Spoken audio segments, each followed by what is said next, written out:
Hi hello नमस्कार। Sarika's lifestyle या YouTube चॅनलवर मी सारिका तुमच्या सगळ्यांचं अगदी मनापासून स्वागत करते। आज आपण बोलणार आहोत पवित्र चंपाषष्ठीबद्दल। ही माहिती जाणून घेण्यासाठी हा व्हिडिओ शेवटपर्यंत पूर्ण नक्की पहा। चंपाषष्ठी हा दिवस खंडोबाने राक्षस मल्ल आणि मन यांचा वध करून धर्माचा विजय केला। हा दिवस विजयाचा, प्रकाशाचा आणि भक्तीचा प्रतीक आहे।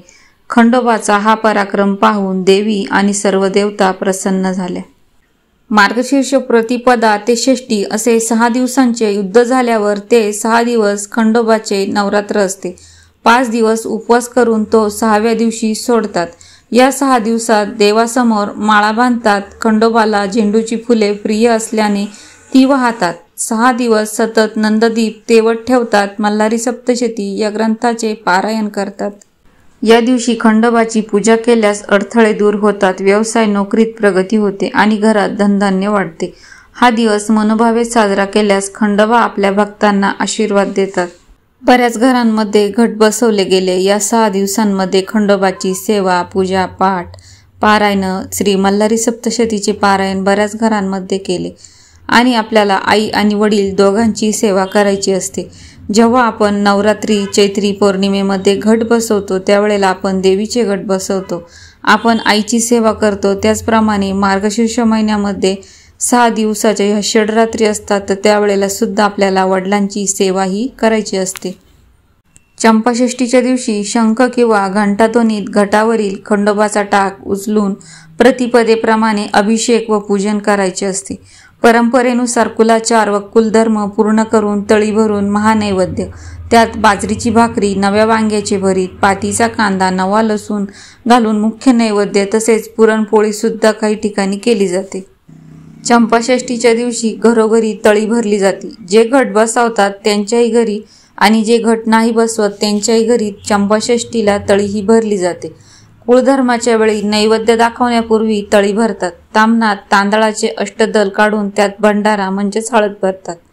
नंतर मध्यभागी तांब्यात पैसा, सुपारी वर नागवेलीची पाने ठेवून नारळ ठेवतात। याची कलशासह पूजा करतात। 5 मुलांनी हात लावून ताम्हण वर उचलून त्यावर 3 वेळा कपाळ टेकवतात व येळकोट येळकोट, जय मल्हार, सदानंदाचा येळकोट, माळसा कांता कडे पठार की जय असा जय जयकार करतात।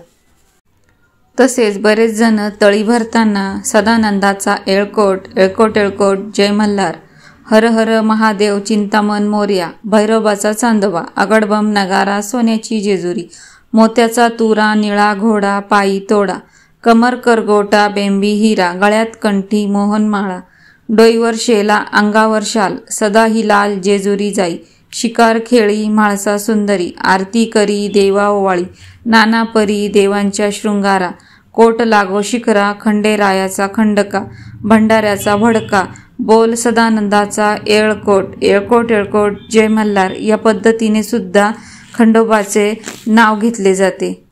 असे म्हणतात, हे म्हणताना हातात दिवटी बुदली असते। विवाहापूर्वीचा कुलधर्म असेल तर भाऊबंधांनीही त्यांच्या दिवट्या आणायच्या असतात।